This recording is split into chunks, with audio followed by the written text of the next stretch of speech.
Buenos días. Bueno, hoy vamos a hablar sobre 3 temas. El primero es sobre el empleo, particularmente las ferias del empleo, el portal del empleo, ¿cómo le llamas? El portal del empleo, que tiene Secretaría del Trabajo. Recuerden que en el Plan México uno de los puntos que planteamos fue al menos 100,000 empleos adicionales a los que ha generado el portal del empleo y las ferias del empleo. Entonces Marat nos va a platicar hoy cómo va el empleo en el país primero y después estas acciones, cómo vamos a desarrollarlas, el vínculo entre la empresa privada y la Secretaría del Trabajo para generar estas oportunidades de empleo y el programa Jóvenes Construyendo el Futuro. Después, Laura Velázquez nos va a platicar sobre el simulacro, el primer simulacro nacional de 2025, que ya es el martes. Nos va a decir todo sobre el simulacro y finalmente al cierre de la conferencia, Suave Patria. Entonces empezamos con Marat, luego Laura y después contestamos sus preguntas. Adelante, Marat. Muy buenos días a todas y todos. Si nos ayudan con la presentación, por favor. Muchas gracias. Con su permiso, Presidenta. El buen momento del empleo en México se enmarca en el contexto del avance histórico de los derechos de las personas trabajadoras en nuestro país. La política laboral implementada por los gobiernos de la transformación ha significado una mejora muy importante en la calidad de vida de las y los trabajadores en México, en el aumento de sus ingresos, en la disminución de la pobreza y el reconocimiento de cada vez más derechos. Jóvenes construyendo el futuro, tenemos también una tasa mínima histórica del desempleo en el país, salario promedio registrado de cerca de 18,800 pesos, recuperación del salario mínimo, justicia laboral pronta a través de la conciliación, plataformas digitales, eliminación de la subcontratación, reparto de utilidades, libertad y democracia sindical, vacaciones dignas, en fin, una serie de avances que se ha tenido en los últimos años de lo que podríamos así llamar una primavera de los derechos laborales. Siguiente, por favor. A reserva del impacto temporal en la pandemia en el empleo, la tendencia de creación y registro de empleo formal en México ha sido a la alza desde el año de diciembre de 2018, contando al momento con 22.4 millones de empleos formales con un salario promedio de 18,800 pesos, como ya mencionaba, siendo además el mes de noviembre del año 2024 el mes con más empleos registrados en la historia del cual se lleva registro. Esto fue 22,643,000 puestos de trabajo. Esto ha sido posible gracias a la propuesta económica del humanismo mexicano, que además, como lo ha destacado nuestra presidenta, se ha establecido una dimensión muy clara de prosperidad, pero prosperidad compartida, en el cual el crecimiento económico va de la mano del desarrollo y del bienestar para todas y para todos. En lo correspondiente a las estrategias desde la Secretaría de Trabajo y Previsión Social implementados para coadyuvar en la colocación de personas buscadoras de empleo, contamos con el Servicio Nacional de Empleo, a través del cual se asesora, se orienta de manera gratuita a todas las personas que están buscando trabajo, así como las empresas que están buscando talento para cubrir sus vacantes. Ello se realiza a través de 3 principales herramientas.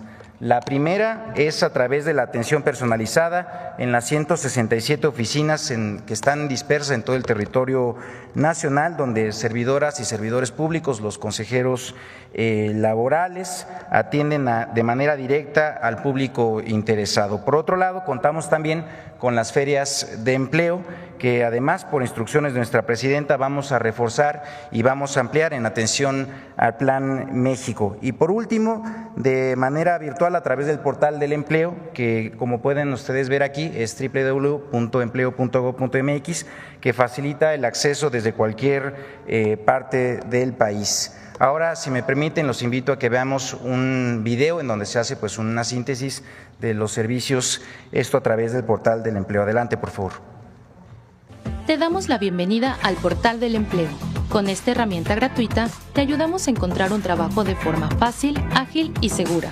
Solo tienes que ingresar a www.empleo.gov.mx, dar clic en el botón de Regístrate y seleccionar la opción Busco empleo. Para crear tu cuenta, solo necesitarás un correo electrónico. El portal del empleo te guiará para concluir el registro de tu currículum en 7 sencillos pasos. Te recomendamos tener a la mano tu CURP, un teléfono de contacto, así como los datos de tu trayectoria académica y profesional. Al finalizar el registro, el portal del empleo te mostrará vacantes acordes al perfil y habilidades que capturaste. A partir de este momento, podrás iniciar la búsqueda de empleo según tus intereses y aplicar algunos filtros como ocupación, entidad, municipio, colonia, tipo de empleo y salario para identificar la mejor opción y postularte a él. Si tienes dudas, visítanos en cualquiera de nuestras 167 oficinas en el país o comunícate al 800-841-2020. Todos nuestros servicios son gratuitos. Muy bien, muchas gracias. Y también es importante señalar que las oficinas de Servicio Nacional de Empleo, así como la realización de las ferias, se hace de manera estrecha en colaboración con los estados, con los gobiernos estatales, a quienes agradecemos siempre su coordinación y colaboración. Siguiente, por favor. Y bueno, aquí compartirles algunos de los logros del Servicio Nacional del Empleo. Desde diciembre del 2018 a la fecha, a través del SNE, se han colocado 2.4 millones de personas, de las cuales 162,000 corresponden a los primeros 6 meses del gobierno de la presidenta Claudia Sheinbaum. Y dentro de los compromisos establecidos en el Plan México, en el marco de estas acciones, decirles que nuestra presidenta nos ha pedido que aumentemos y reforcemos los esfuerzos alrededor de las ferias nacionales de empleo, con lo cual vamos a aumentar una jornada más de estas ferias que se hacen en todo el país, contemplando una adicional, esto para desarrollarse en el mes de junio, y vamos a tener una jornada de coordinación simultánea en todo el territorio nacional hacia el día 9 de junio, en donde van a estar instalados pues prácticamente en todas las entidades federativas ferias para poder con ello atender a los buscadores de trabajo. Asimismo, se realizarán en todo el resto del año 400 eventos de ferias en el marco de estas ferias nacionales y otras estatales y regionales. Se buscará con ello también captar 100,000 vacantes adicionales de las que ya se tienen registro, esto en coordinación con el sector empresarial, para ponerlas a disposición de las buscadoras y buscadores de empleo, apoyando de manera particular a aquellos grupos que históricamente enfrentan las mayores barreras al momento de postular o estar buscando un trabajo, como son las mujeres, los jóvenes, las personas con discapacidad, entre otros. De igual manera, se continúa avanzando en la incorporación de Jóvenes Construyendo Futuro en actividades económicas en diversas empresas, en centros de trabajo, los cuales los capacitan, los desarrollan en habilidades y experiencia que fortalecen con ellos sus posibilidades de incorporarse a un empleo. Y compartirles en la siguiente cuáles son, en tanto que logramos la feria, o la gran jornada hacia junio, cuáles serían las siguientes actividades que tendríamos de ferias ya programadas para el mes de mayo, y decirles que bueno, pues aquí está desplegado el calendario en donde vamos a tener en Sonora, en Chiapas, en Tabasco, en Nuevo León, en Baja California, en el Estado de México, en Puebla, en Guanajuato, en Morelos, en Coahuila, en Guanajuato, en Jalisco, en Aguascalientes, en Colima, en fin, pues en todas las entidades federativas prácticamente vamos a estar desarrollando ferias a lo largo del mes de mayo, en tanto que vamos a hacer pues esta gran jornada hacia el mes de junio. Muchísimas gracias en este despliegue para que pueda ser de claridad para todas y para todos. Siguiente, por favor. En ese sentido, pues bueno, extendemos la invitación a todas las empresas, a los negocios, a las cámaras, asociaciones empresariales para que se sumen y se puedan registrar esto en el Servicio Nacional de Empleo, que puedan poner ahí a disposición sus vacantes. Aquí les dejamos los enlaces, que es el correo electrónico, el número telefónico que se muestra en la pantalla, para que todo aquel que esté interesado en participar, en conseguir un trabajo, o también en alguna empresa que necesite apoyo para poder encontrar el perfil que requieren para ocupar sus vacantes, pues lo puedan hacer a través de esta herramienta. Y siguiente, por favor. Ahora, en lo que respecta al programa Jóvenes Construyendo el Futuro, como también mencioné, es otra de las herramientas importantes en materia de empleo para poder ayudar a la juventud. Este programa está enfocado en atender a jóvenes entre 18 y 29 años que no estudian y no trabajan, procurando su incorporación en unidades económicas que lo reciben en un periodo de hasta por 12 meses, en donde los van a capacitar, van a proporcionarles conocimientos, el desarrollo de habilidades y aptitudes que faciliten su incorporación en el empleo. Al momento, desde principios del año 2019 que empezó su operación, este programa han participado más de 3 millones de jóvenes, los cuales se han capacitado en más de 600,000 centros de trabajo, con una inversión sin precedentes en la juventud en nuestro país de más de 137,000 millones de pesos. Esto es muy importante destacarlo aquí porque esto pues dista mucho de lo que pasó en el periodo neoliberal, en donde pues según los registros que se tienen pues fueron una inversión de solamente 7,000 millones de pesos durante 30 años prácticamente en la juventud. Aquí pues estamos en 7 años de gobiernos de transformación y van 137,000 millones de pesos invertidos en las y los jóvenes. También destacar que de las y los jóvenes que participan, 7 de cada 10 encuentran un empleo u ocupación productiva después de su participación en el programa. Siguiente, por favor. Y mientras las y los jóvenes se encuentran en capacitación, pues reiterar que el Gobierno de México les otorga de manera directa y sin intermediarios, a través de su tarjeta del Banco del Bienestar, un apoyo económico mensual equivalente a un salario mínimo general vigente.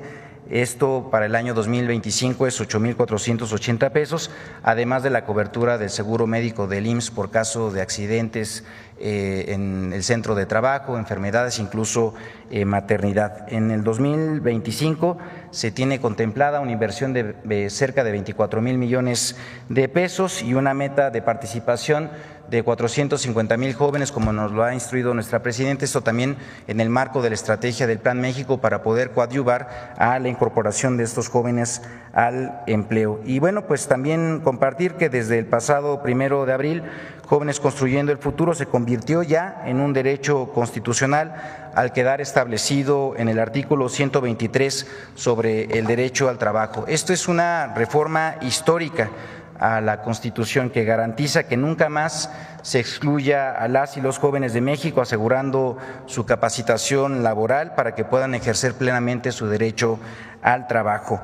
Y bueno, pues darles también fechas relevantes, compartirles que el próximo pago se va a realizar el día 28 de abril. De igual manera, las y los jóvenes que se vincularon en este mes de abril iniciarán capacitación el próximo 6 de mayo, significando con ello 80,000 nuevas y nuevos jóvenes participando. Asimismo, informarles que el próximo periodo de apertura será el próximo 2 de junio. Y bien, esto también en la siguiente, por favor. Darles una actualización de plataformas digitales.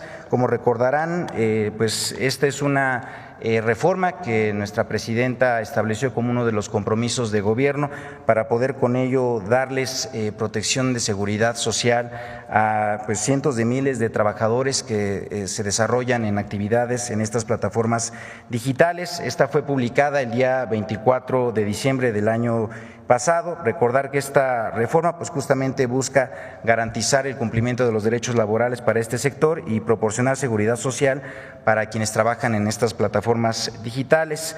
Se reconoce con ello la subordinación laboral y el acceso a todas las personas y a todas sus prestaciones de ley para aquellos trabajadores que tengan ingresos equivalentes al de un salario mínimo mensual de la Ciudad de México.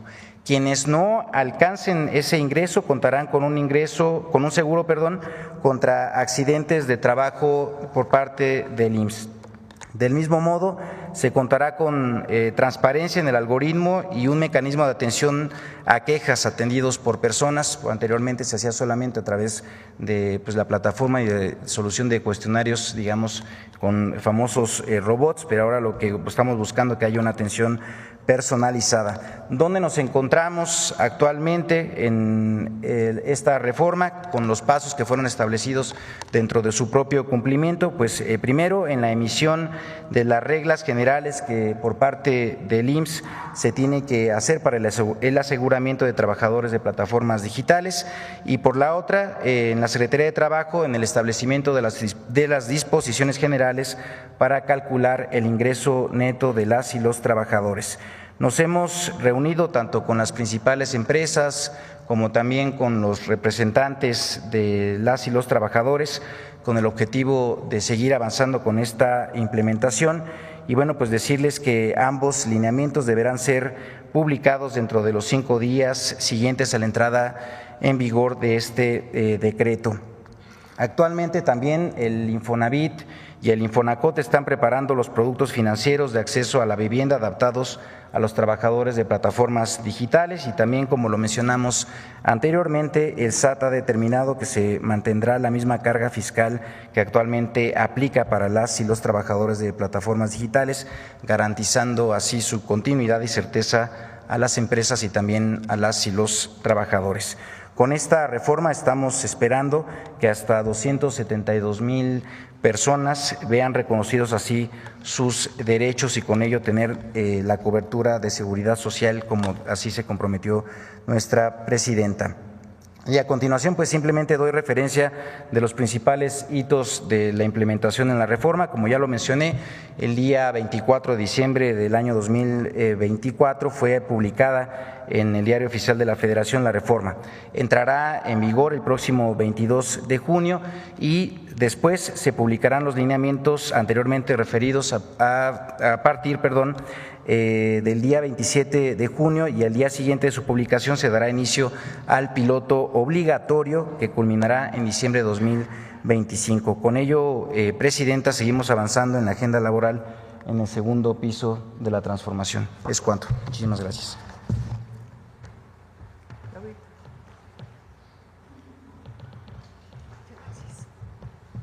Muchas gracias, Presidenta. Con su permiso, muy buen día para todos y para todas.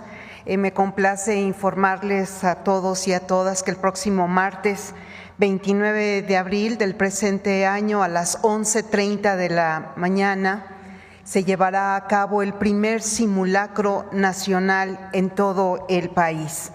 Este simulacro representa, la que sigue por favor, representa uno de los ejercicios más importantes que realiza el Gobierno y el pueblo de México en coordinación y a favor de la prevención. Este ejercicio, repito, es el más participativo y en donde tenemos involucradas mayores responsabilidades como ciudadanos y como Gobierno. La que sigue, por favor. ¿Cuáles son los objetivos de este simulacro y cada uno de los que hemos realizado y de los que realizaremos en el resto del año? Es efectivamente fortalecer todas nuestras capacidades de respuesta y de preparación, tanto el Gobierno como el pueblo de México. Es muy importante que estemos preparados para una eventual emergencia e ir identificando en todo nuestro entorno de trabajo o de vivienda cuáles son los riesgos y cómo podemos nosotros salvaguardar a la familia y a todos nuestros seres queridos. Los participantes, repito, es muy importante porque participamos todos y todas sin excepción. El Gobierno, el Estado de México, el Gobierno de México, la Federación, los gobiernos de los estados, la Ciudad de México, los gobiernos municipales, el sector social, el sector privado y, por supuesto, todas las familias de nuestro amado país. En la que sigue, por favor, hemos trabajado una hipótesis para este simulacro que es sobre un sismo de magnitud de 8.1 que estaría como epicentro. Repito, es un simulacro, es una hipótesis, el epicentro en el Golfo de Tehuantepec. Evidentemente que en esta hipótesis se ha estudiado y trabajado cuáles serían los estados en donde podría haber una mayor repercusión.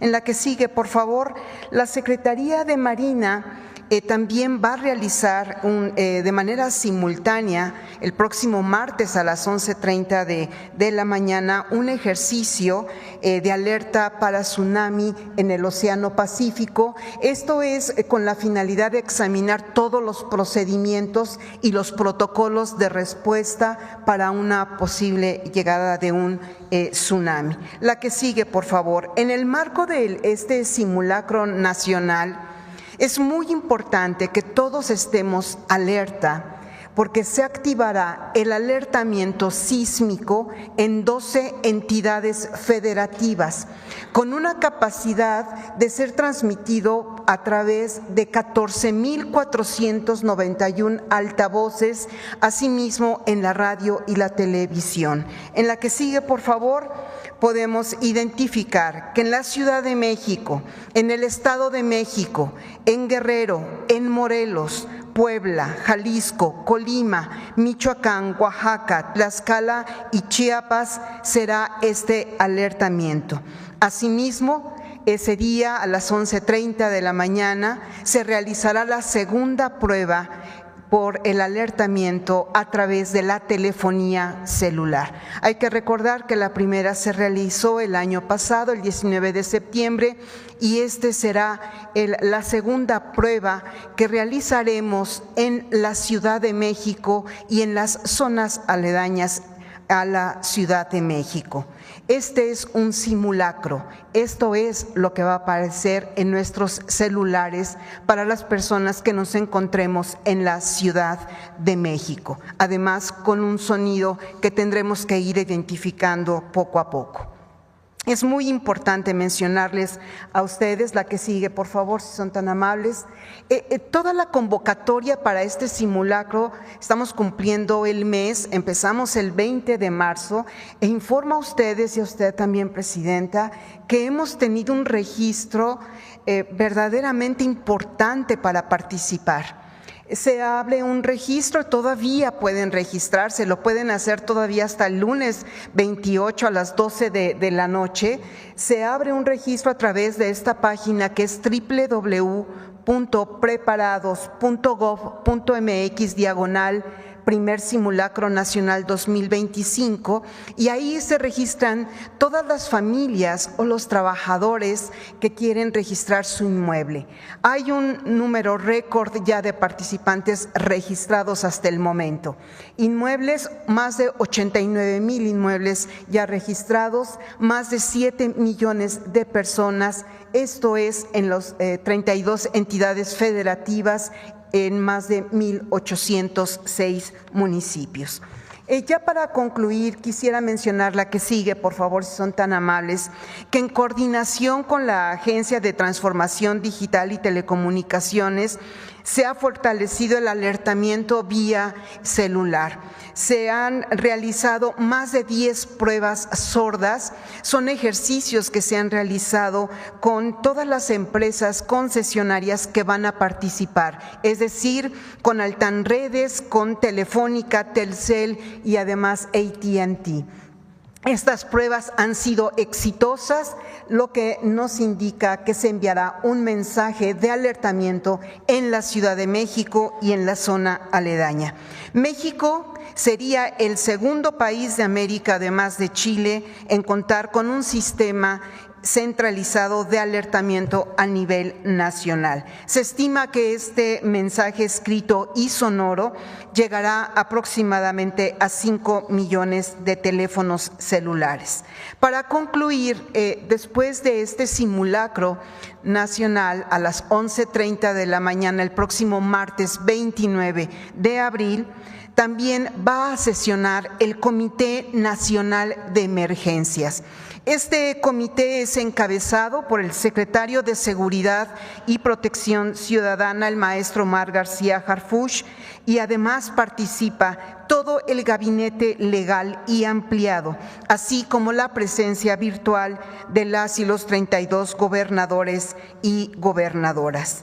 El ejercicio del simulacro es muy importante.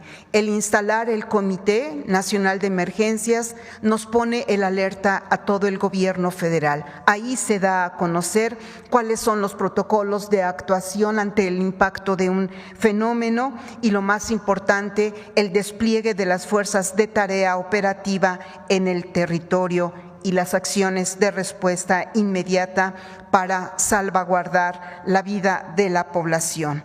La protección civil es la tarea que nos une y en México trabajamos durante todo el año de la mano con cada uno de los gobernadores y gobernadoras y la jefa de gobierno para identificar los riesgos y para prevenir conjuntamente con la población cualquier riesgo que exista. Si nos lo permite, Presidenta, es un video de 30 segundos que estará pasando a partir del día de hoy para convocar a la población a esta convocatoria tan importante. Muchas gracias. Gracias, Presidenta. El martes 29 de abril participa en el primer Simulacro Nacional 2025. Este ejercicio nos permite saber qué hacer ante una emergencia. La alerta sísmica sonará en 11 entidades del país. Solo en la Ciudad de México y zona conurbada podrías recibir un mensaje de texto en tu celular avisándote del simulacro. Participa. Protección Civil, la tarea que nos une.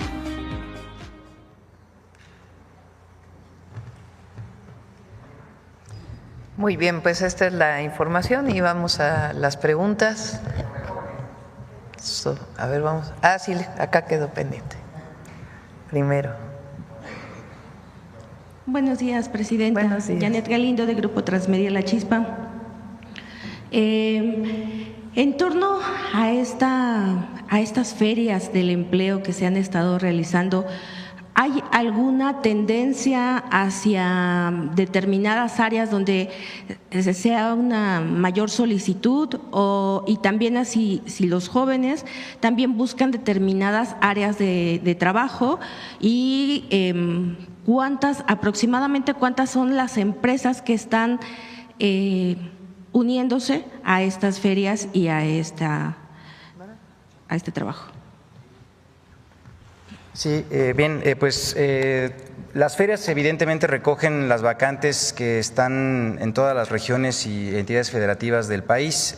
Pues como saben también, muy buena parte de la economía nacional se desarrolla en el sector servicios, muchas de estas vacantes pues evidentemente radicadas en ello, pero decirles que hay de todo en general, desde cocina hasta ingeniería, como también el propio, no sé, carpintería, en fin, pues es cuestión de que quienes estén interesados en buscar una vacante de trabajo lo puedan hacer a partir de también el portal y también enterarse de cuáles son pues todo el abanico que se tiene. Se está trabajando de la mano con todas las cámaras y con muchas empresas, se tiene en realidad un trabajo muy sólido con todas y todos ellos. Ahora justamente en el marco de la estrategia del Plan México se ha reforzado la estrategia para que con el Consejo Coordinador Empresarial y con diversos otros mecanismos y organismos empresariales se haga el que puedan facilitar la información sobre las vacantes. Le estamos haciendo un esfuerzo también extraordinario en el marco de esta estrategia porque ahora se puso en disposición cerca de 100,000 vacantes que anteriormente pues no se tenían y que ahora justamente lo que queremos es que quienes estén interesados puedan conocerlas tanto a través de las ferias como también del portal del empleo. Y en general pues los jóvenes también atienden a estas convocatorias, no solamente cuentan con el programa Jóvenes Construyendo el Futuro, como ya lo mencioné, sino también a las ferias del Servicio Nacional de Empleo. De hecho, tenemos una estrategia muy importante y estrecha entre instituciones, en donde los jóvenes, yo hablaba de 7 de cada 10 jóvenes que logran colocarse a través de su participación en el programa. Cuando no es así el caso, pues lo que hacemos es también ofertarles a los jóvenes que todavía siguen buscando trabajo, pues la bolsa de empleo que se tiene del Servicio Nacional de Empleo y con ello pues también fortalecer su incorporación a un trabajo formal. Muchas gracias. ¿Hay alguna tendencia de personas de edad, alguna tendencia en torno a edad que busquen mayor? empleo? Bueno, comentarles, tenemos primero 3 grandes jornadas, como ya mencioné. La primera se hace en el marco del Día Internacional de la Mujer, esto es en el mes de marzo. Ahí se da un especial énfasis a la atención de las mujeres buscadoras de empleo y sin embargo se atiende a todas y todos. Tenemos una segunda jornada que es la de agosto en el marco del Día Internacional de la Juventud. Ahí justamente pues se da una promoción y con ello también búsqueda de incorporar la mayor cantidad de jóvenes y también reitero, se atiende a todas y todos de igual manera. Y en octubre a las personas que tienen mayores dificultades para incorporación en el trabajo, con sectores vulnerables, hablamos de mujeres, también incluso propios jóvenes y personas con discapacidad. Ahora, por instrucciones de nuestra presidenta, vamos a hacer una cuarta jornada, que en este caso estaría en el marco también de las diversidades, esto para el mes de junio, y con ello pues estaremos haciendo un reforzamiento de la propia estrategia de incorporación de los sectores más vulnerables en el país. Sí, por supuesto, también invitados a que puedan buscar las vacantes que se están estableciendo. Muchas empresas registradas justamente a través de pues un trabajo de sensibilización, de hablar con ellos, han respondido de manera muy positiva, en donde han abierto vacantes para que las personas que tengan mayores dificultades justamente de incorporación lo puedan hacer. El Servicio Nacional de Empleo es una herramienta en ese sentido que les permite a estos sectores que puedan encontrar estos espacios que pues de alguna otra manera no pudieran en otro tipo de promoción de vacantes de trabajo. Muchísimas gracias, secretario. Y bueno, cambiando de tema, presidenta, pues ayer se envió al Senado la ley de competencia económica, COFESE. Saber si ya sabe quiénes van a quedar al frente, si en algún momento dado estas personas que queden al frente va a ser un equipo, un grupo paritario y saber exactamente cuáles son las comisiones, las encomiendas que va a tener este equipo que quede. Recuerden que hace, no recuerdo la fecha, a ver si me la dan, se cambió la Constitución para que desaparecieran los llamados organismos autónomos.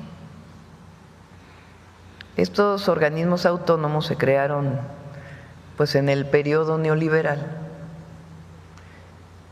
y asumieron funciones con independencia técnica, autonomía de todo tipo, funciones de competencia entre las empresas para evitar monopolios, el llamado IFT, que tenía que ver, porque ya pasó la Constitución, con las telecomunicaciones, el INAI y otros organismos que ya la Constitución se reformó y desaparecieron. En el caso de la competencia económica y también incorporando ahí a telecomunicaciones, se va a crear un nuevo organismo que tiene autonomía técnica. Ese organismo es el organismo antimonopolio. Va a estar constituido por personalidades que vamos a enviar desde el Ejecutivo al Senado de la República para que sean aprobados. Y ahí con independencia técnica van a definir si, por ejemplo, un banco se quiere fusionar con otro, lo que antes hacía la COFESE, incurrirán en prácticas monopólicas o no. Y tienen pues todo el análisis técnico para poder definir y que no se concentre algún sector económico en una sola persona moral, en una sola empresa. Entonces, ahora se envió, igual que la de telecomunicaciones, y en su momento vamos a ver cuántos periodos extraordinarios se requieren, ahorita paso a explicar eso. Se enviarán a los perfiles de las personas que van a estar ahí y que van a tener esta atribución. Se reduce de manera muy importante el número de personas que trabajaban tanto en el IFT como en la COFESE, porque algunas pues, no era necesaria tanto personal,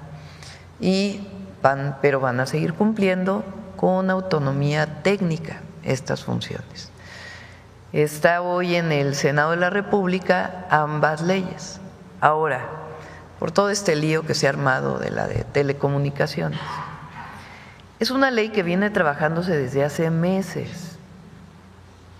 Se le incorporó recientemente el artículo para que gobiernos extranjeros no puedan transmitir propaganda política, ideológica en nuestro país.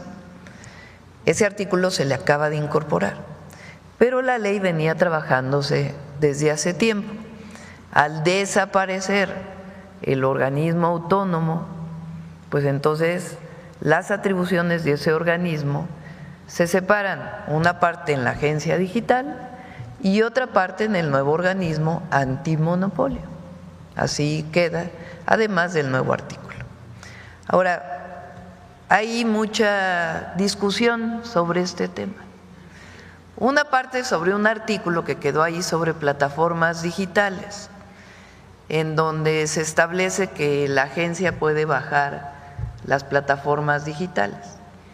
No tiene nada que ver con la censura por los contenidos. Se está dando una atribución a la agencia vinculada cuando el SAT establece que hay una plataforma digital que está violando o cuando alguna otra entidad. De todas maneras, ese artículo tiene que aclararse para que no demos ningún argumento a la oposición y a nadie de que lo que queremos es censurar a una plataforma digital como Facebook, YouTube, etcétera, etcétera. Siempre hemos estado en contra de la censura. Entonces, ese artículo en particular pues tiene que modificarse para quedar claro o eliminarse. Ese no es, digamos, el objetivo de la ley. No, si crea confusión y se piensa que es para censurar, nunca ha sido el objetivo, y en todo caso que se quite el artículo, se modifique la redacción para que quede absolutamente claro que el gobierno de México no va a censurar absolutamente a nadie, y menos lo que se publique en plataformas digitales. Sobre ese artículo que han armado un escándalo tremendo. Entonces, quitamos ese artículo del tema, era coadyuvante de otras instituciones del gobierno de México, pero si hay alguna duda de que vamos a censurar, que se elimine, no hay ningún problema, o que se modifique la redacción, se lo dejamos ahí a los senadores. En lo que tiene que ver con las atribuciones que recupera el Estado mexicano, ahí sí, ayer lo comentábamos con la Secretaría de Gobernación, y hay dudas, pues que se abra la discusión en el Senado, no tienen por qué aprobarse el martes, que se abra la discusión. La CIRT, por ejemplo, pues tiene dudas, pues que ahí en el Senado se planteen, que vaya Pepe Merino a exponer, que vayan expertos que ayudaron a hacer esta ley a exponer de por qué es fundamental la recuperación de atribuciones para el Estado mexicano, y que se abra la discusión. No se trata de imponer nada. Lo que sí es que ya no va a regresar lo que existía antes. Es un nuevo esquema que no tiene nada que ver tampoco con autoritarismos, sino con recuperar atribuciones. Y si se puede mejorar, que se mejore, pero no vamos a regresar a lo que existía antes. Entonces, para que quede claro, el artículo que tiene que ver con las plataformas digitales, nunca ha sido nuestro deseo censurar a nadie. Todo que se modifique la redacción o que se elimine el artículo, no hay problema, porque ese no es el centro de la ley.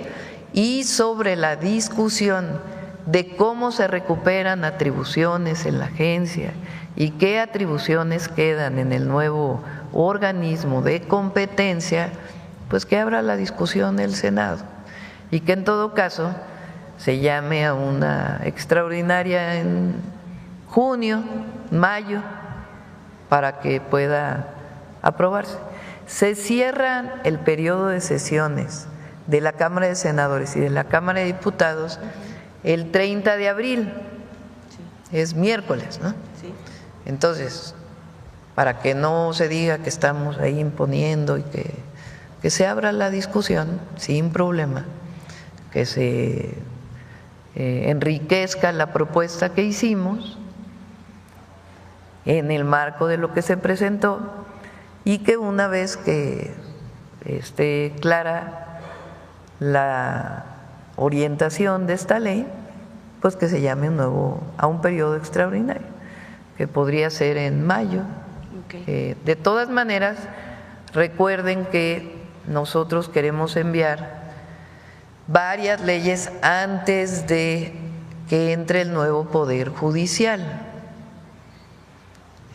porque es indispensable, porque la reforma constitucional reduce los tiempos de resolución del Poder Judicial en varios temas.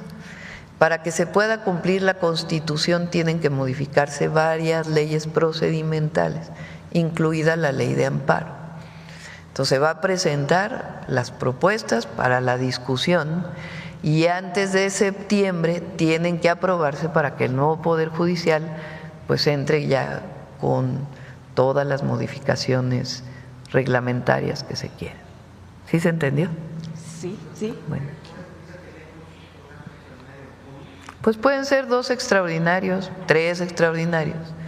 De todas maneras, del 30 de abril al 1 de septiembre, pues hay mucho tiempo, ¿no? Okay. Entonces, si es necesario, pues hablaríamos con el Congreso para que pudieran abrirse estos periodos extraordinarios, para que no tenga que aprobarse el martes las 2 leyes que enviamos y que se abra un periodo de conocimiento de cuál es el sentido de lo que estamos planteando, qué atribuciones se quieren recuperar, qué queda en el organismo de competencia, y este artículo pues que no sea el centro de la discusión, porque nuestro objetivo nunca ha sido ser o censurar absolutamente a nadie, al contrario, nosotros siempre hemos profesado, creído y promovido la libertad de expresión.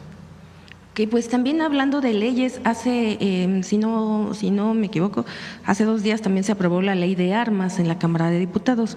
Después de esta aprobación, trascendió en muchos medios que en diferentes dependencias, como Pemex, como CFE, que iban a poder portar armas. Entonces, no sé si nos pudiera también explicar un poco. Porque son las áreas de competencia que tienen que ver con seguridad y que están vinculadas con la Exacto. Guardia Nacional o con Exacto. la Sedena o con la Marina o con la Secretaría de Seguridad y Protección Ciudadana, pero no hay más que eso. Y se amplían sanciones en esa ley. Una parte muy importante es que la ley anterior ya tenía muchísimo tiempo. Ahora hay nuevo armamento, incluso armas que se pueden fabricar con impresoras de 3D. Sí, en tercera dimensión. Y esas no estaban catalogadas o tipificadas en la antigua ley. Entonces, pues tienen que estar catalogadas, tipificadas, porque están prohibidas. Entonces, eso queda establecido en la nueva ley, entre otras cosas.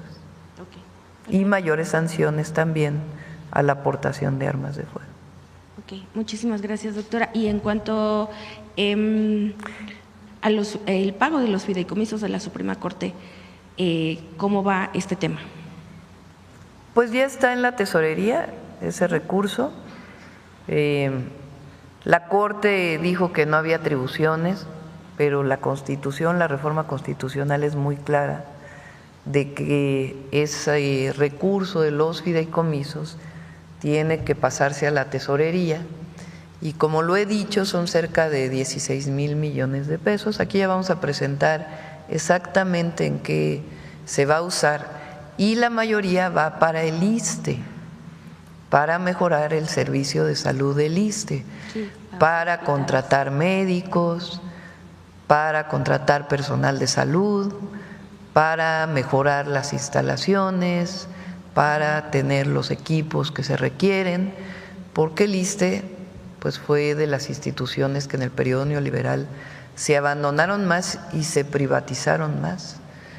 Entonces este recurso pues va para que los trabajadores del Estado, incluidos los del Poder Judicial de la Federación, puedan tener acceso a un sistema de salud más digno. Pero ya están en la tesorería esos recursos. La Corte dijo que no había atribuciones para mandarlo por parte de Nafinsa a la tesorería, pero la Constitución lo dice con toda claridad, no hay ninguna duda. Una parte, recuerden, cerca de 800 millones fueron al Instituto Nacional Electoral para ampliar el número de casillas para la votación del Poder Judicial. Y la otra, aquí vamos a presentar ya con detalle en qué va a ser utilizado este recurso, para que haya toda la transparencia. Muchísimas gracias, doctora. Ya nada más preguntarle si va a… bueno, sabemos que usted no va al Vaticano, pero si ya firmó, si usted va a firmar el libro de condolencias que la Nunciatura Apostólica dio a conocer, o lo va a firmar la secretaria Rosa Isela. Gracias. ¿Va a estar aquí esa parte? O sea, el libro va a estar el libro, aquí. Sí, el libro se dio de manera digital, lo dio a conocer la Nunciatura, se dio a conocer de manera digital y bueno, dentro de las actividades que tiene pues la Iglesia Católica es una… Les voy a poner misa. Un video inédito del Papa Francisco. Ay, sí. Me lo envió una persona a los mexicanos y a las mexicanas. Tenía mis dudas porque tiene una parte religiosa, pero la parte final es muy bonita. Entonces, va pues al Papa Francisco y al pueblo de México y particularmente a las y los católicos, a ver si nos lo ponen. Una vez estuve en México, 2 veces viajé a México. Una vez como Papa, otra vez antes de un congreso. Y cuando estuve como Papa, la cosa que más me acuerdo fue cuando estuve sentado mirando la Guadalupana. Y se me pasó el tiempo, me tuvieron que sacar, no me di cuenta. Ustedes mexicanos tienen una gran suerte. La señora, la Guadalupana, la madre del Dios por quien se vive. No lo olviden. Recurran a ella. Me dicen que todos los mexicanos son guadalupanos, incluso los que no creen en Dios, sigan siendo guadalupanos. Que Dios los bendiga. Para todos. Muchas gracias. Adelante. Doctora. Gracias, buenos días, Presidenta. Arturo Pavón, del Chapucero y Efecto Colateral. Bueno, usted en una de sus giras por Ciudad Juárez fue muy sensible. Llegó a un salón donde había aproximadamente 600 mujeres trabajadoras de las maquilas y las saludó una por una. Fue impresionante, se llevó mucho tiempo, pero las escuchó a cada una de ellas.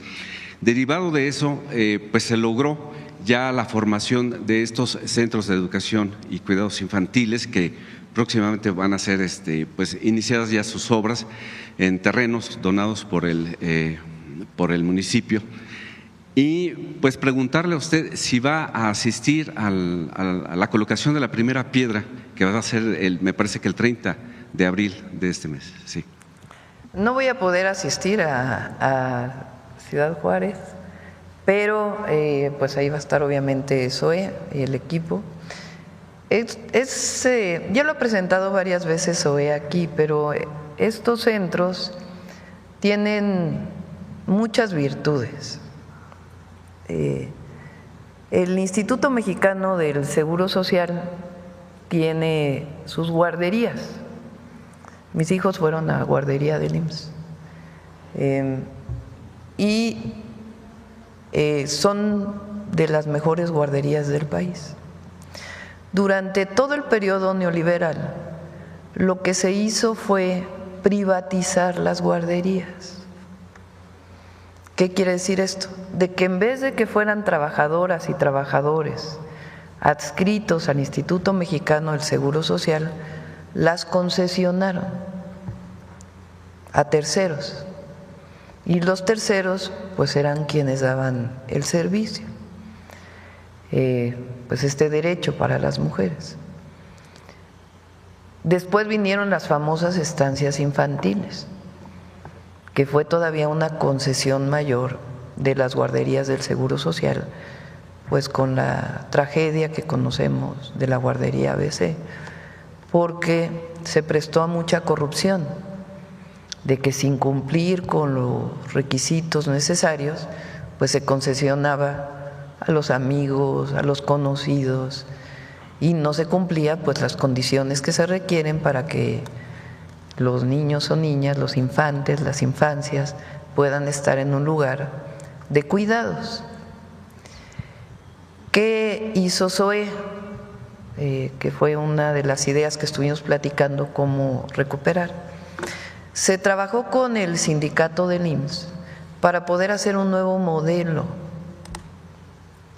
Por supuesto, el personal del Instituto Mexicano del Seguro Social, pero también con el sindicato para generar nuevas trabajadores dentro del IMSS que pudieran recuperar el servicio directamente por el IMSS sin privatizarlo. Entonces, ¿por qué era necesario trabajar con el sindicato? Porque hay nuevas figuras que se están formando, educadoras y otras profesionistas que son necesarias en un centro como estos. Ya no le llamamos guarderías, porque guardería pues es una forma de decir que guardas a un bebé. No, es un centro de educación y de cuidado, porque ahora hay mucho desarrollo en donde se sabe que si los bebés desde los primeros meses son estimulados de distinta forma, pues pueden desarrollar más sus capacidades. Entonces se hace un modelo arquitectónico nuevo, nuevas figuras de cuidado educativas, y se hace este nuevo modelo de centro de educación y cuidado infantil que lo otorga directamente los trabajadores del IMSS, las y los trabajadores del IMSS. Van a ser 8 por lo menos en Ciudad Juárez y van a ser al menos 200 durante todo el sexenio en todo el país, y particularmente vamos con mujeres de la maquila, empezando por Juárez, y también estamos muy interesados en los jornaleros agrícolas, las jornaleras agrícolas, que es un sector muy vulnerable de nuestro país, donde ya también Marat está trabajando para garantizar que tengan seguro social, que ganan al menos el salario mínimo, que trabajen las horas que tienen que trabajar. Entonces esos son los ESIS, y el 30 de abril, Día del Niño y la Niña, recuerden que es el niño y la niña, o Día de la Niñez, inicia ya la construcción. Estos serían… Ahora, hay algo muy importante, porque uno diría, bueno, es solo para los afiliados al Instituto Mexicano del Seguro Social. No, los estados pueden hacer un convenio con el IMSS,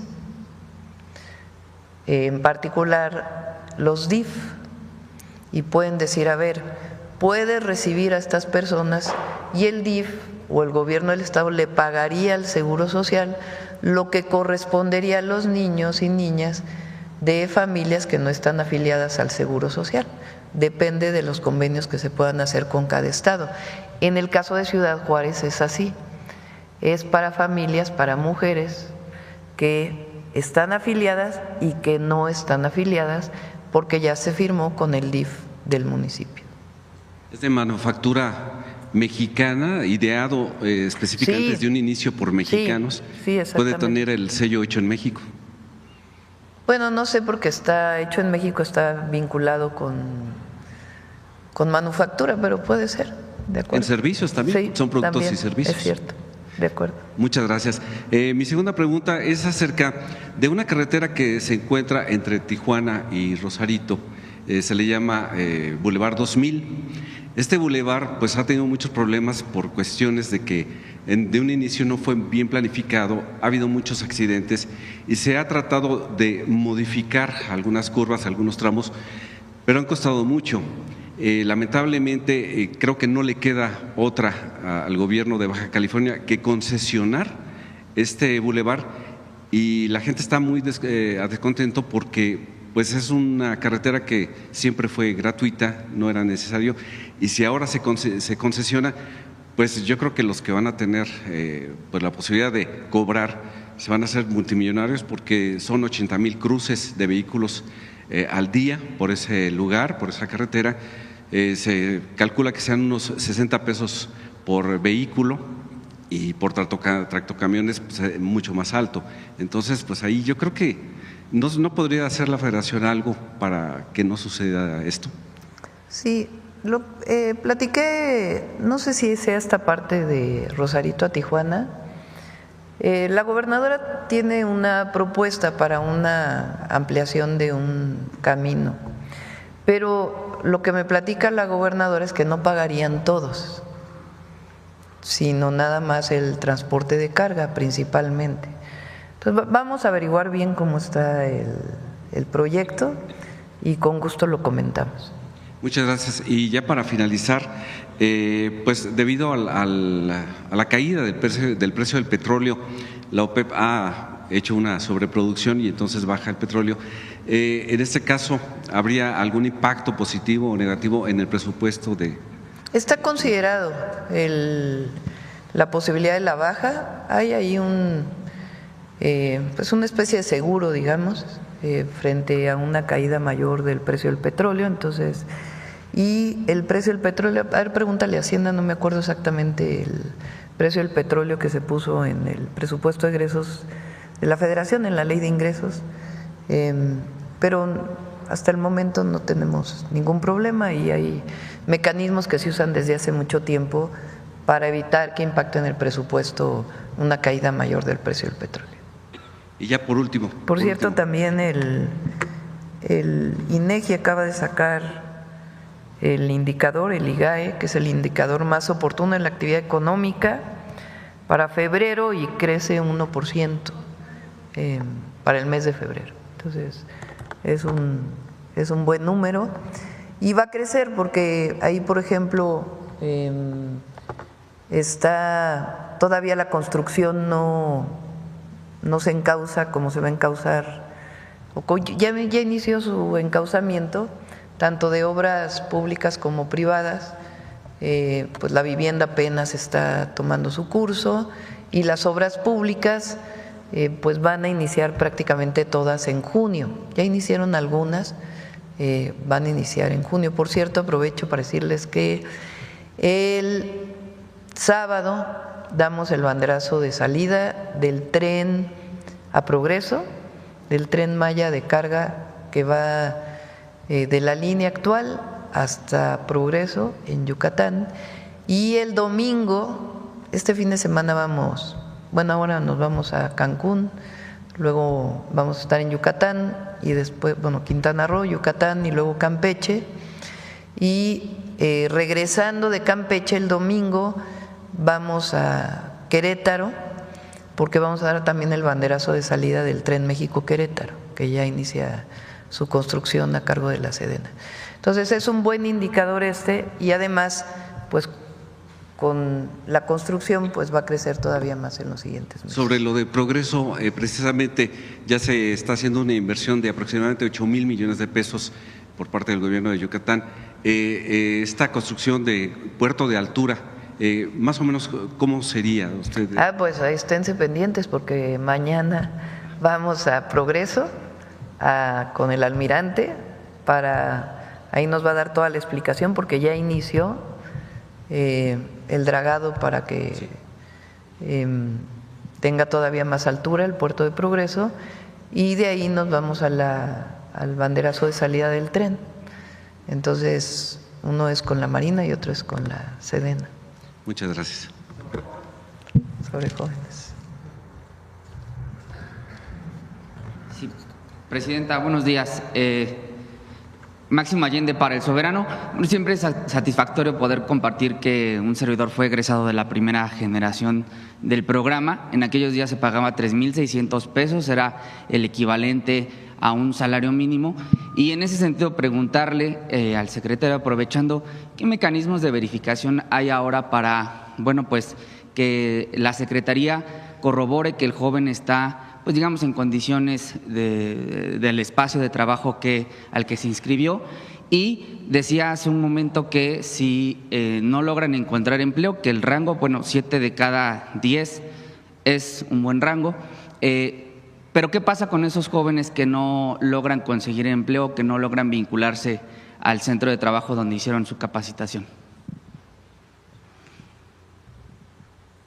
Bien, bueno, pues el programa Jóvenes Construyendo el Futuro, para que pueda participar tanto un joven como un centro de trabajo, pasa por un proceso pues simplemente primero de revisión y de aceptación de los documentos que se presentan como parte de los requisitos de las reglas de operación. En el caso de los centros de trabajo que participan en el programa, sí comentarles que para que puedan participar, pues primero entregan su debida documentación y posteriormente se hace una visita para que con ellos se constate que el centro de trabajo pues tiene todos los requisitos y los espacios suficientes que está solicitando para el cumplimiento de la capacitación a cabalidad. Posteriormente, a los jóvenes también se les vuelve a convocar una vez iniciada su capacitación, primero para la entrega de su tarjeta del Banco del Bienestar, que es el método de pago mediante el cual se les hace justamente el depósito del salario mínimo.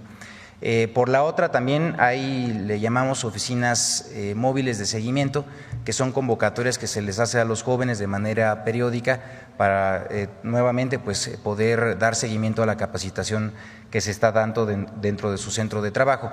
Y de igual manera siguen las visitas de supervisión en los centros de trabajo, que es pues una suerte de inspección que hace un servidor público por parte del programa, en donde se vuelve a visitar al centro de trabajo y dándole seguimiento al cumplimiento de ello. Además, se deben de presentar mensualmente las evaluaciones por parte de los tutores a los jóvenes en seguimiento de las mismas, y se tiene siempre pues abierta la comunicación con los jóvenes en caso de que se presente pues algún señalamiento que tenga que ser atendido por parte de las autoridades en el programa Jóvenes Construyendo el Futuro. Y en ese sentido, pues bueno, se ha tenido una muy buena experiencia porque pues no solamente a los jóvenes se les da el acompañamiento en la capacitación, sino también pues en los diversos medios de comunicación por parte del programa. Es un segmento poblacional muy dinámico, tienen acceso por lo regular a celulares, a redes sociales. En general, eso permite que tengamos una posibilidad de atención de manera mucho más directa. Y como ya mencionaba también en el caso de los jóvenes, decirles que es un problema en el mundo el tema del empleo en la juventud. Ustedes sabrán seguramente pues en la propia juventud una de las mayores dificultades es la incorporación al trabajo por falta de experiencia laboral, y esto es pues un círculo vicioso. A la falta de experiencia laboral pues no se le permite tener un trabajo, y al no haber tenido un trabajo pues no generas experiencia laboral. El programa lo que permite justamente es, a través de este año de posibilidad de capacitación, es revertir o interrumpir este círculo vicioso, y por eso los jóvenes que participan tienen el triple de tasa de empleabilidad de lo que sería un joven buscando por su propia cuenta un trabajo. En ese sentido, por eso el 7 de cada 10 jóvenes que logran, respecto a lo que es por lo regular el promedio, 2 de cada 10 de los que buscan por su propia cuenta que encuentran un trabajo. Y lo que hacemos es pues repasar varias de los mecanismos que tenemos. Muchos de los jóvenes construyendo el futuro que terminan su capacitación, como bien ya digo, encuentran un empleo o ocupación productiva. Algunos otros también empiezan emprendimientos. Y también otro universo incluso se reincorpora al estudio, porque ya teniendo un apoyo económico, pues incluso les da la oportunidad de haber ahorrado y regresar a los estudios, culminarlos, o incluso reincorporarse cuando fueron interrumpidos. Entonces, también con el Servicio Nacional de Empleo pues damos esta segunda oportunidad a los jóvenes. Cuando vemos que no han o nos reportan que no tienen un trabajo, pues los buscamos y les damos atención personalizada para que con ello pues puedan seguir teniendo la oportunidad de encontrarlo. Gracias, presidenta. Justamente en el caso de un servidor tuve la oportunidad de vincularme a una organización, de una agencia de cooperación internacional, y fue gracias al programa Jóvenes Construyendo el Futuro, porque a veces solo se hace falta un empujoncito para que podamos arrancar nuestra vida profesional. Ahora, por otro lado, presidenta, si me permite hacerle un planteamiento sobre el INE.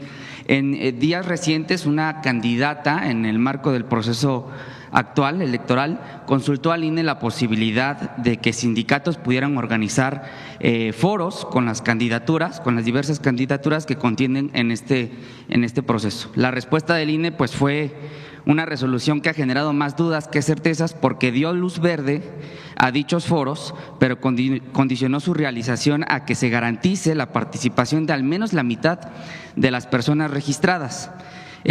Pues esta exigencia es o ha sido calificado de inviable, porque es el mismo INE el que se ha excusado de realizar este tipo de foros, de encuentros, de debates, derivado pues sí de las dificultades, han argumentado, de organización, las dificultades técnicas y las condiciones logísticas. Es lo que resolvió el INE para no organizar debates al interior del instituto.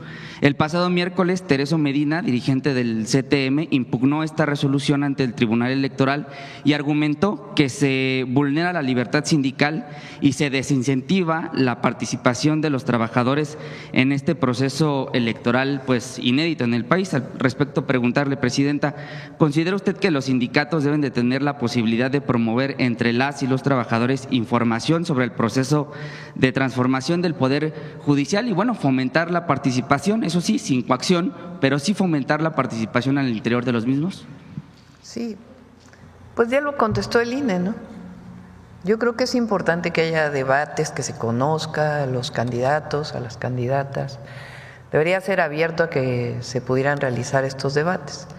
Ahora, lo que sí no puede haber es coacción del voto, eso sí no, de eso estamos totalmente en contra, de que a través de los sindicatos se oriente a los trabajadores a votar por una, por otra persona, ¿no? Que es libre, el voto es libre y secreto. Entonces, pero que haya debates está bien, pues que se abran los espacios para los debates de los candidatos, las candidatas, para que la gente esté más informada de por quién votar. O sea, que sí los sindicatos pudieran organizar estos debates. Pues ya lo dijo el INE y otras, los sindicatos y otras instituciones que puedan abrir el debate de quienes van a participar. Yo he visto que van a candidatos, candidatas, lo veo en las redes, van a asambleas en un auditorio estudiantil, de académicos, al aire libre, de sindicatos, a presentarse, a decir cuáles son sus propuestas. Pues si ahí también se da un debate entre uno y otro, pues también está bien que se conozca qué es lo que tiene que ofrecer cada uno en el Poder Judicial. Muy bien. Y por último, presidenta, hablando justamente del INE, es Edmundo Jacobo quien denunció en Carmen Aristegui, en el programa de Carmen Aristegui, la anómala, así lo calificó, participación del pueblo como observadores electorales. El ahora dirigente de Somos MX, o antes Marea Rosa, afirma que en el proceso electoral 2024 se registraron como observadores electorales 34,000 personas y tildó de irregular que en la elección judicial ahora haya más de 170,000 personas y más de 212 organizaciones registradas como observadoras. El también orador de la Marea Rosa, Lorenzo Córdoba, afirmó que podría tratarse de un esfuerzo, y cito, de fraude electoral por parte de los partidos políticos y candidatos para incidir en el resultado en el marco del día de la elección. Y días antes también, el orador de la Marea Rosa ha dicho que pues el pueblo no sabrá cómo votar o simplemente no le interesa la elección judicial. ¿Usted qué opina, presidente? Es que no conozco mucho los argumentos que usaron. O sea, ¿por qué un observador va a promover un fraude? pues es al revés, ¿no? Los observadores están para garantizar que el desarrollo de la elección sea transparente. Normalmente en una elección, pues, ¿quiénes son, además, obviamente, los candidatos? De acuerdo con la Constitución y con las leyes electorales, ¿quién postula a los candidatos? Puede haber candidatos independientes que no tengan partido político, pero normalmente los postulan los partidos políticos. Por la historia de fraudes electorales en nuestro país, desde las primeras reformas electorales, se planteó que hubiera representantes de casilla de los partidos políticos para evitar que hubiera fraude electoral. De ahí viene la representación de terceros que no tiene que ver directamente a los funcionarios de casilla, que en México pues son voluntarios. Pero podemos hacer la historia de cómo en el 88, en el 2006, en el 2012 con la compra de votos, pues, y antes incluso, hay historia de fraudes electorales. Todo el argot de fraudes electorales asociado a cómo en su momento el PRI, después el PRIAN, y movilizaban a la gente para poder rellenar las casillas, por ejemplo, como en el 2006 cambiaron las actas y las actas no decían lo que realmente había pasado en la casilla. Eso se demostró porque en el 2006 se abrieron un montón de casillas y se demostró que lo que estaba escrito en el acta no era lo que estaba en las boletas. Entonces, por eso hay observadores, pero dentro de la casilla pues hay representantes de los partidos políticos o en todo caso el candidato, si es independiente, para evitar y que haya observadores del proceso fuera de los funcionarios de casilla. Ahora pues no participan los partidos políticos en esta elección, es una elección de personas, los partidos políticos está prohibido que participen. Entonces, ¿qué fue lo que hizo el INE en similitud? Pues observadores ciudadanos, y que se apunten como observadores ciudadanos las personas que quieran estar en la casilla y garantizar que pues se desarrolla bien la elección, porque hay un momento, aparte de todo el periodo de la elección, en que se cierra pues ya el lugar de votación y empiezan a contar los votos. Entonces el INE decidió que ahora sean ciudadanos los que se quieran apuntar para ser observadores. ¿Qué tiene eso? O sea, que alguien me explique cómo eso está asociado a un fraude. Al revés, pues supuestamente son ciudadanos interesados en observar que se lleve a cabo bien la votación. Entonces, Lorenzo Córdoba está en contra, pues sí. Él estuvo en contra de la reforma al Poder Judicial. Él no cree que el pueblo de México pueda decidir. Él cree que unos cuantos deciden por el pueblo, nosotros no, y el pueblo de México votó abrumadoramente por nosotros, entre otras cosas porque quería reforma al Poder Judicial, porque esa fue parte de nuestra campaña. Entonces, no entiendo por qué dicen que los observadores promueven fraude. Y de que esté en contra, pues sí está en contra. Y pues hay libertad de expresión, lo puede expresar, pero evidentemente no estamos de acuerdo.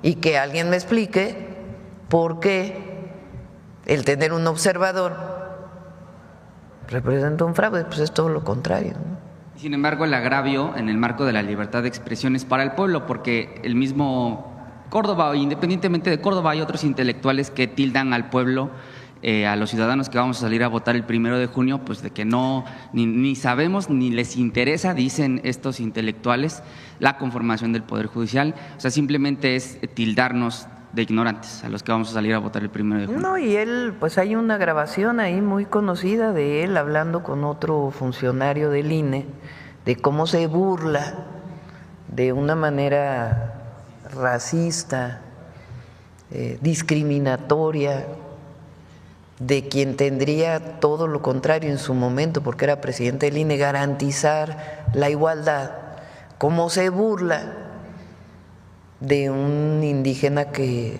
solicita una audiencia con él. Entonces, pues esa persona, pues, ¿cómo va a pensar que un indígena puede votar por el Poder Judicial? Si es racista, pues no, pero nosotros pensamos todo lo contrario y afortunadamente la gran mayoría del pueblo de México quiere participar en la definición del Poder Judicial y el INE, pues espero que haga un buen trabajo. Hasta ahora ha coordinado y organizado bien la elección. Gracias, presidenta.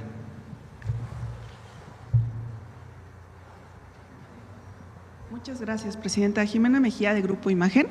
Quisiera consultarle, hoy en el periódico Excelsior salió un tema, la organización Defensores expuso que los señalamientos de candidatos ligados al crimen organizado representan una amenaza a la relación con Estados Unidos al estar ligados con grupos que el mismo presidente de Estados Unidos, Donald Trump, considera grupos terroristas y que incluso esta organización dijo que presentará pruebas a estos perfiles ligados al INE para tratar de impedir la participación en la contienda. ¿Usted qué opinaría? ¿Qué organización dice? Se llama Defensores. ¿Y de dónde son esos? Es una organización que está investigando este tema. La segunda… Pues nunca había escuchado de esa organización. Además, ayer lo dejamos muy claro. El 99.9999% de quienes participan en la elección no tienen ningún problema. Y el punto 0,1, no sé qué porcentaje sea. Si hay algún problema y hay alguna prueba, pues que se presente a los organismos electorales, a los órganos electorales. Ahora, ¿por qué esta organización no dice nada? Hoy en el gabinete hablaron de otro delincuente que se detuvo en el 2019, un generador de violencia de Baja California Sur, que salió liberado hace unos días. Entonces, ¿por qué no hablan de eso? ¿Por qué no hablan de el otro delincuente que liberaron vinculado con los bloqueos que se dieron hace unos días en Michoacán? ¿Por qué no hablan de que el Poder Judicial no resuelve casos graves de personas que no cumplen con sus obligaciones en el pago de impuestos? ¿Por qué no hablan de eso? El otro caso ya dijimos, y hay algunos casos, ya hay pruebas, y pues que se presenten, y desde nuestro punto de vista todavía puede actuar la Sala Superior del Poder Judicial. ¿Usted descarta que afecte a la relación con Estados Unidos? ¿De dónde? Usted también plantea que se puede modificar la redacción o eliminar el artículo sobre las plataformas digitales de la reforma a la Ley de Telecomunicaciones. ¿Usted, presidenta, estaría dispuesta a escuchar a representantes de los medios de comunicación ante las inquietudes o todo tendría que ser en el legislativo? En el Senado, ya que ahí se defina y ahí puede ir con gusto Ernestina, Pepe Merino, que ayudaron a redactar esta ley, pues a escuchar. Lo que sí es que no se va a regresar a lo que había. Lo que se está planteando, y además ya fue establecido por la Constitución al eliminar los organismos autónomos, pues es que hay una recuperación de funciones, pero que se explique, que se dialogue, que se vea si hay algún caso en donde hay alguna duda, no solamente que se aclare, sino si todo puede ser perfectible y no se trata de aprobar así a fuerzas todo en un día. Entonces hay que escuchar, siempre hay que escuchar, pero no se va a regresar a lo que había antes.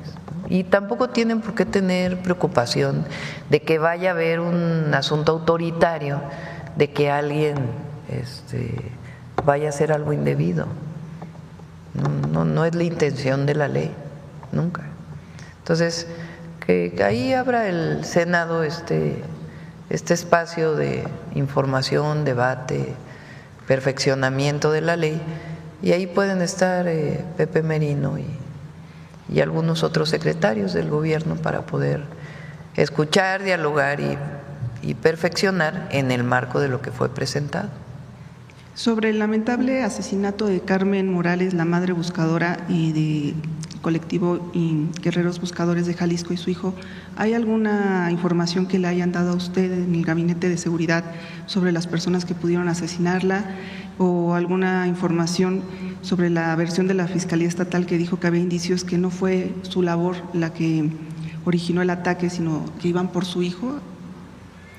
Recibí una carta, primero es muy lamentable, y nuestra solidaridad a todos los familiares de personas desaparecidas y en particular este trágico acontecimiento.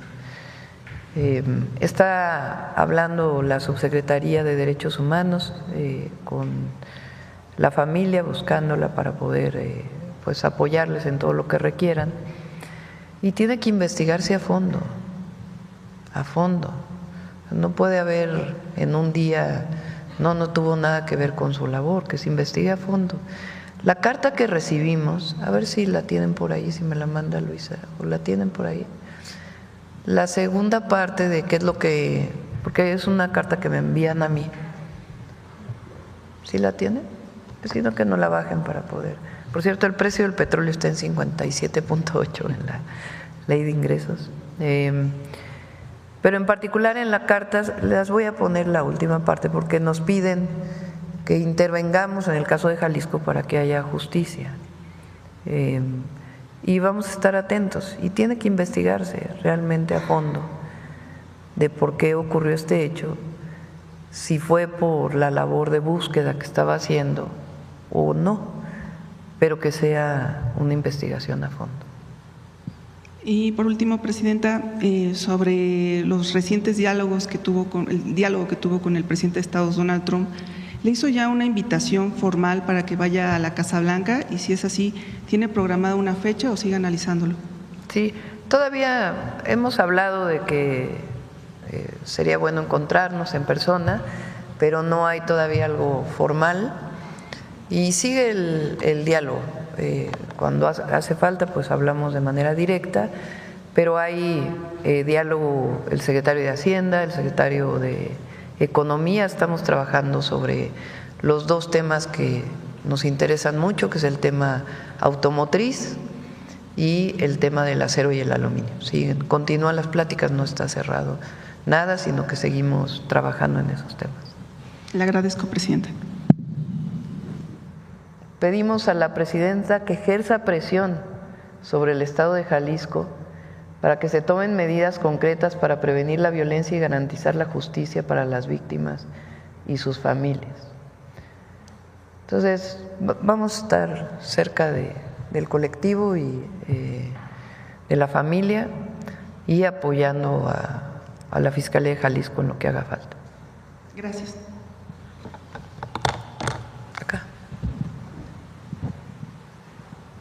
Sí, Ya son 9:07, hoy nos tenemos que ir pronto porque vamos hasta Quintana Roo. Ajá. Buenos días, Presidenta, y a los integrantes del gabinete, a los compañeros. Demián Duarte de Sonora Power, Lobos Cadena 7.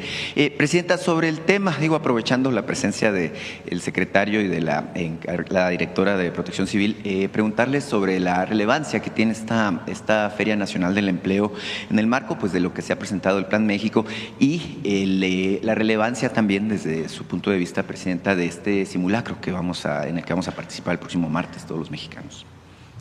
La prevención es nuestra fuerza, en el caso de la protección civil y en otros temas también, pero en particular en el caso de la protección civil. Entonces, que todos participemos en los simulacros para saber qué hacer, cómo tenemos que comportarnos, es muy importante. En la ciudad ha ayudado mucho, que es donde vienen los simulacros desde hace tiempo, particularmente el 19 de septiembre, y desde el presidente López Obrador ya se hace también en otra fecha, no solamente el 19 de septiembre. Entonces, son muy importantes para que las familias, los espacios públicos, privados, conozcan qué hacer frente a un caso en particular de sismo. Y bueno, pues ya habló mucho sobre el programa de 100,000 empleos más, además de lo que ya tiene contemplado la Secretaría del Trabajo. Fíjense, Marat dice 167,000 empleos se han dado a través del Servicio Nacional de Empleo desde que llegamos al gobierno, de octubre a la fecha, y son empleos formales, obviamente. Adicional a lo que normalmente ocurre en el año, pues queremos 100,000 más. Entonces, por eso son las ferias y la promoción del propio portal. Y ahí las empresas privadas se inscriben cuando tienen un puesto, desde un gerente de un lugar de trabajo hasta un oficio o una profesión. Entonces ahí se incorporan, la Secretaría del Trabajo incluso se encarga de hacer entrevistas muchas veces, y las ferias pues ya es directamente, físicamente, para que las personas vayan, y ahí pues se da la orientación, y también los empleadores para que puedan de una vez establecer la relación para la contratación. En el marco de la relación con Estados Unidos, Presidenta, apareció hace unos días un estudio muy interesante de la Universidad de California en Los Ángeles, de la Universidad Luterana de California, donde habla justamente del crecimiento que tiene la economía de los latinos en Estados Unidos. Usted sabe que los latinos, la gran mayor parte, pues son mexicanos, ¿no? Que viven en los Estados Unidos. Esto habla de datos que son sorprendentes. Mire, creció de 2022 a 2023, que es el dato que está más actualizado, lo que tiene que ver con el tamaño de la economía, de 3.7 a 4.1 billones, es decir, 400,000 millones de dólares más al respecto, con una velocidad pues que podríamos calificar de pasmosa. Crece más rápido la economía de los latinos en Estados Unidos que China, por ejemplo. Y bueno, pues ya los latinos son la quinta economía del mundo, rebasaron a la India, rebasaron a Francia y al Reino Unido. Es evidente, Presidenta, que como se ha dicho reiteradamente en este espacio, bueno, nuestros compatriotas que trabajan en Estados Unidos son gente de bien, que va a trabajar, que busca convivir, que busca integrarse incluso a este país que es los Estados Unidos. Pedirle su opinión sobre el particular. Vamos el lunes a volver a invitar a la compañera que vino. ¿Se acuerdan de una organización en Estados Unidos que hace un trabajo muy importante, cómo ha aumentado la presencia y cómo, si en alguna época había una cantidad importante que todavía existe de trabajadores, de migrantes, compañeros connacionales que están allá y que no tienen documentos, la mayoría ahora tiene documentos de empleo y muchos tienen la doble nacionalidad, de los casi 40 millones de mexicanos en particular y mexicanas que están en los Estados Unidos. Ya la mayoría son de segunda generación, y si son de primera generación o tienen la nacionalidad o tienen lo que le llaman la green card o tienen algún tipo de permiso de trabajo, porque ha disminuido la migración de mexicanos hacia Estados Unidos en los últimos años. Entonces ya es menor, digamos, el porcentaje de personas que no tienen documentos para trabajar allá, pero que generan pues una riqueza enorme para la economía de los Estados Unidos. Entonces vamos a recuperar estos temas en la mañanera y vamos a invitarla la próxima semana para que hable justamente de esto, de cuál es la presencia de las y los mexicanos y las y los latinos en Estados Unidos.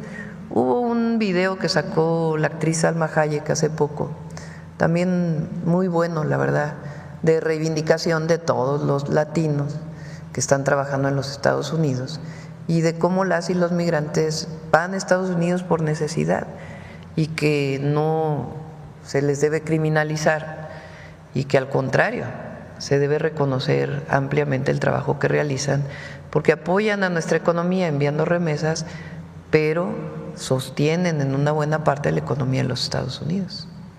Sí, en este mismo entorno, nada más que al revés, es decir, la presencia de ciudadanos norteamericanos que viven en México. Pues se estima como en 1 millón. Muchos tampoco tienen documentos, vienen aquí, se quedan, y de muchos niveles económicos, de una diversidad muy grande, sobre todo jóvenes, vienen a México, no solo a la Ciudad de México, sino a muchos estados de la República, porque muchos trabajan a distancia. Entonces, pues México es un lugar maravilloso para vivir. Vienen a México, aquí se les recibe con cariño y desde aquí trabajan.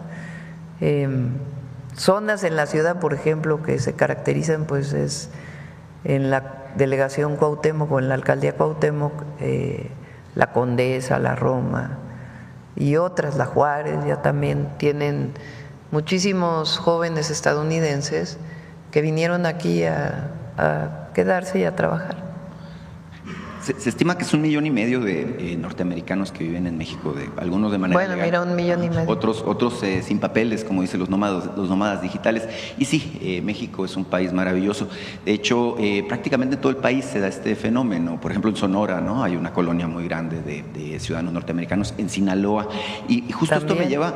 Baja California Sur. Por supuesto, y distintos lugares del país. Pero esto me lleva a un suceso que ocurrió en Mazatlán. No sé si usted lo vio, fue muy… sonado en redes sociales, de un ciudadano norteamericano que fue y maltrató a un trabajador, a un obrero mexicano de la construcción, porque no lo dejó comer en la vía pública, argumentándole que estaba fuera de su casa, ¿no? Esto propició incluso pues una indignación entre los ciudadanos de Mazatlán, que fueron a manifestarse incluso afuera de la casa del norteamericano, pidiendo respeto para México y para los mexicanos. Ese es el punto, ¿no? Que todos ellos son bienvenidos, con los brazos abiertos, damos la bienvenida a los norteamericanos, pero evidentemente que los mexicanos queremos respeto en nuestro país, para nosotros mismos. De nuestro país y fuera de nuestro país. Y por supuesto, preguntarles su opinión. A México y a los mexicanos se nos respeta. Y actitudes racistas, clasistas, no son aceptadas en México. Sí. Bueno, pues nació por ahí un hashtag que dice que todos somos Jorge, porque bueno, el obrero se llama Jorge, ¿no? Entonces, sí, y además nuestra solidaridad con él y a todo mexicano y mexicana, porque no es asunto de extranjeros. Hay muchos mexicanos todavía muy conservadores que tienen actitudes racistas y clasistas, y eso tiene que eliminarse en nuestro país.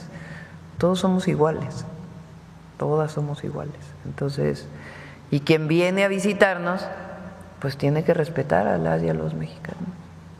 Sí, Presidenta, sin ánimo de abusar del tiempo, le quiero comentar un par de cosas. Mire, del informe que presentaron de seguridad el pasado martes, llamó mucho la atención, obviamente el 33% de reducción no es asunto menor, es 1/3 de la incidencia de homicidio doloso lo que se logró disminuir prácticamente en los primeros 7 meses de su administración. Me llamó mucho la atención el caso de Sonora en particular, porque pasamos del lugar 7 al lugar 14, es un dato que en muchos casos pasó inadvertido.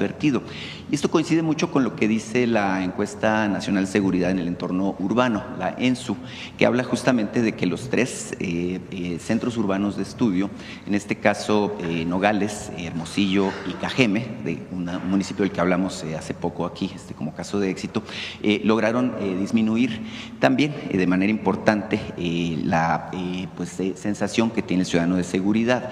Es un tema relevante. Ahora, el asunto es que en Sonora nos queda al parecer un foco rojo, que es el caso de San Luis Río Colorado. En este municipio incluso se decidió hace poco que se iba a establecer una estrategia de mando único. Me han pedido mucho los ciudadanos de San Luis Río Colorado, tengo una relación cercana con esa muy lejana frontera, en términos de que, bueno, pues ellos están preocupados evidentemente por lo que pasa, porque incluso a plena luz del día pues ha habido situaciones muy fuertes, y me piden que le pregunte, Presidenta, que así como, por ejemplo, Omar García Harfuch ha tomado en sus manos de manera directa el tema de Guanajuato o el tema de Culiacán, si es posible que el secretario de Seguridad Pública pueda atender, junto con las autoridades, por supuesto, de Sonora, este tema que tiene que ver con San Luis Río Colorado.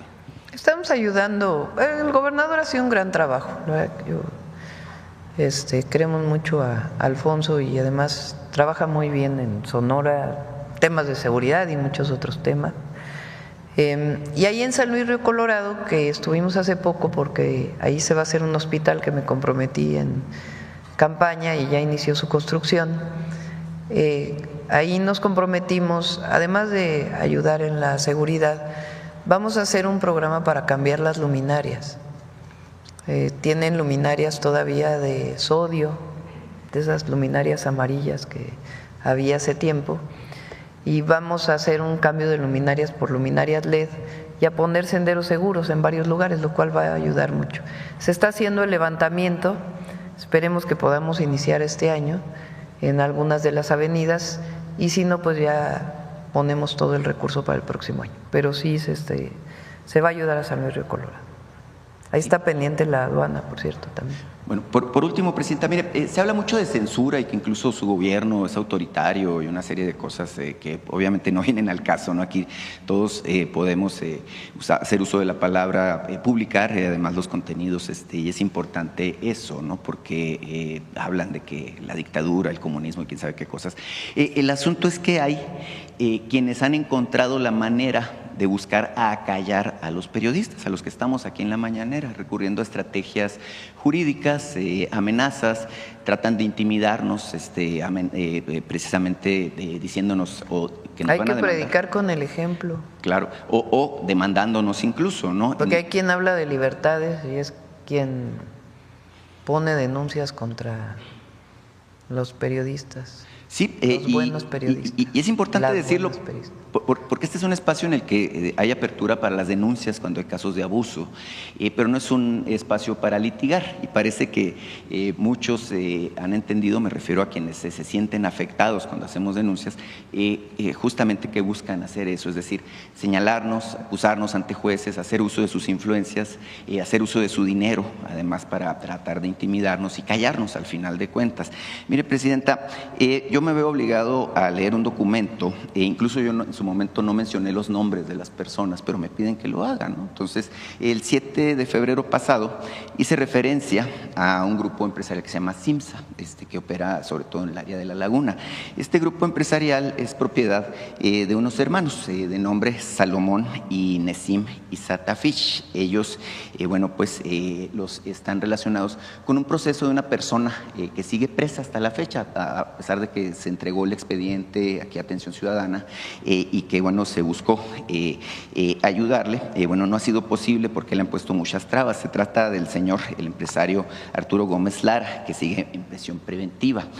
Ellos me están exigiendo, Presidenta, y lo vamos a hacer en función de que es el derecho de réplica, que le lea un documento en donde, al final de cuentas buscan desmentir los dichos, y me dicen: en ejercicio de nuestro derecho fundamental de réplica, consagrado en el artículo 6º, primer párrafo de la Constitución Política de los Estados Unidos Mexicanos, categóricamente señalamos que son totalmente falsas e imprecisas las manifestaciones realizadas por usted, es decir, yo, Demián Duarte, el 7 de febrero de este año, en el espacio de comunicación social conocido como las Mañaneras del Pueblo. Ello en atención a que nosotros, en lo personal, no hemos instaurado cierto proceso penal en contra de la persona a que se refiere la información sujeta a réplica, lo cual constituye una acusación pública imprecisa y dolosa. Además, porque al margen de lo anterior, es totalmente falso que hayamos realizado alguna conducta impropia para influir en las decisiones de las autoridades penales, como sin alguna prueba y de manera por demás laxa, usted afirmó en la información sujeta a réplica. Como preámbulo, sostenemos que la imputación contenida en la información sujeta a réplica en realidad no corresponde a una sana crítica periodística, tutelada por el derecho a la expresión e información, sino más bien constituye la divulgación de información carente de veracidad al no observar los mínimos estándares de rigor informativo, siendo por tanto un fin ilegítimo de su parte para presionar a juzgadores en cierto proceso penal. Al respecto, yo ya cumplí con el derecho de réplica. Lo que sí, Presidenta, pues yo le quiero hacer una anotación, informarle que el expediente, que ya fue presentado aquí oportunamente, de manera completa aquí a Adriana, en ese expediente se exhibe justamente lo que tiene el acta constitutiva y donde participan estos señores, de los cuales yo no había querido decir el nombre, me obligan a hacerlo y aquí está la información para su consideración. Muchas gracias. Ya cerramos, Olmaro, porque ya se nos hace tarde. Con su permiso, Presidenta. Shivan, Presidenta. Shivan a todas y a todos. Les acabo de saludar en la lengua Odam, que se habla todavía en el hermoso estado de Durango. Cuando hablamos de canciones, en México se impone se impone ante el mundo, con sus sentimientos y sus voces que cuentan el pasado, el presente y el futuro de la gente. Hoy, en Suave Patria, los llevamos al norte del país, donde se encuentra un canto muy hermoso que nos habla de las preocupaciones, de la dureza de la vida, de los amores correspondidos, pero también de aquellos que nunca lo fueron. Como veremos, se trata de un género musical que empezó con los hombres, pero como ahora es tiempo de mujeres, ellas también se han integrado e incluso lo han perfeccionado. Este canto en a capela se ha convertido en un arte que se resiste al olvido. Pero no les digo más. Presidenta, amigos y amigos, amigas y amigos, por favor, veamos la siguiente cápsula. Yo ya me voy a morir a los desiertos, me voy dirigido.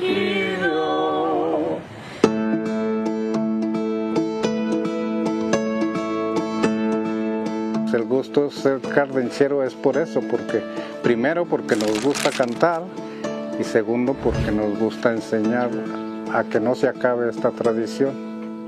Lo cantaban en las haciendas por las necesidades que tenían los señores cuando trabajaban, porque trabajaban de sol a sol y no les pagaban con dinero, les pagaban con comida, con maíz, frijol y todo eso, porque el patrón pues, no los dejaba ni cantar cerquita de donde vivían los peones. Y las casas pues eran de la hacienda, entonces ellos tenían que retirarse para cantar sus canciones y echar su traguito de sotol, hacer su cigarro de hoja y todo eso.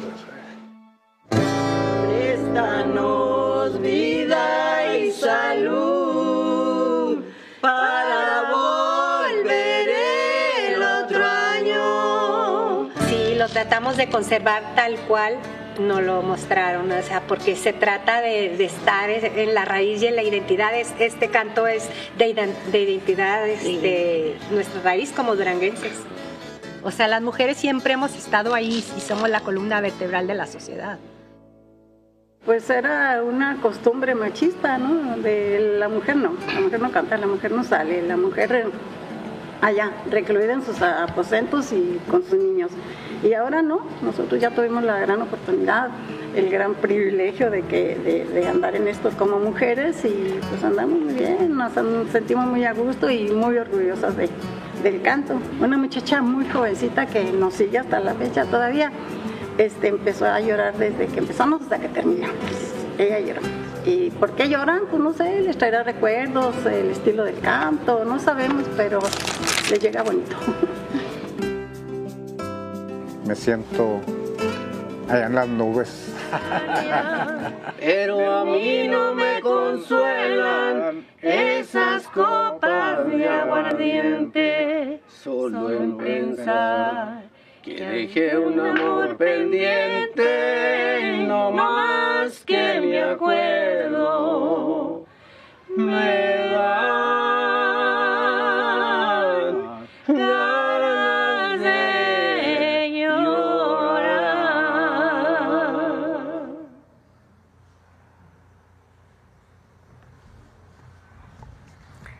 En estas canciones, la letra, la voz, la historia, pero sobre todo los sentimientos, es lo que nos hace ser parte de una comunidad.